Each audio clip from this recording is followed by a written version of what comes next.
आदमी का जिस्म क्या है जिस पे शेदा है जहां। एक मट्टी की इमारत, एक मट्टी का मकान,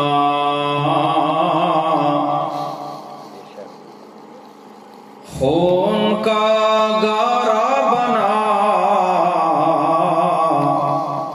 और ईंट जिसमें हड्डियां, चंद सांसों पे खड़ा है ये ख्याली आसमां।